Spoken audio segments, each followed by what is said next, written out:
Перед началом заседания Махмуд Али Калиматов посетил Музей истории болгарской цивилизации. Музейно-выставочный комплекс «Памятный знак» в честь принятия ислама волжскими булгарами в 922 году. Библиотеку осмотрел учебные аудитории и совершил молитву в Белой мечети, находящейся на территории ансамбля. В ходе ознакомительной экскурсии ректор БИА Данияр Абдрахманов рассказал об истории создания Академии, учебно-образовательной и научно-исследовательской деятельности, планах дальнейшего развития учебного заведения.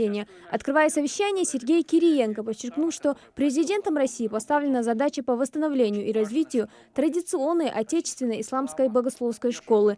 По словам Сергея Кириенко, Владимиром Путиным принят целый ряд решений по поддержке Болгарской исламской академии, а также увеличению финансирования фонда поддержки исламской культуры, науки и образования. Президентом нашей страны тут целый ряд решений приняты о поддержке развития Болгарской академии, о создании нашего попечительского совета. И более того, у нас уже несколько лет работает фонд поддержки исламской культуры, науки и образования.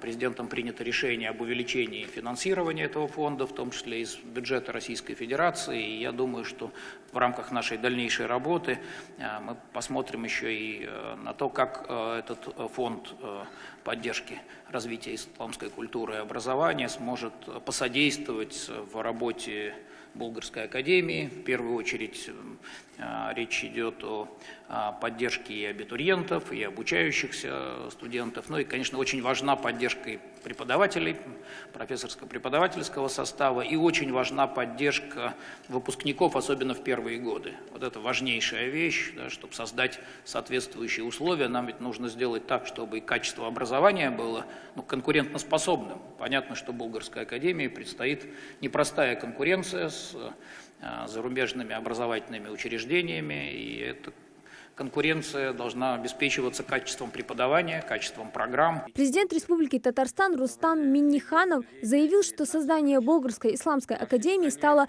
первым масштабным проектом развития мусульманского образования в современной истории России. Мусульманское религиозное образование имеет в нашей стране тысячелетнюю традицию.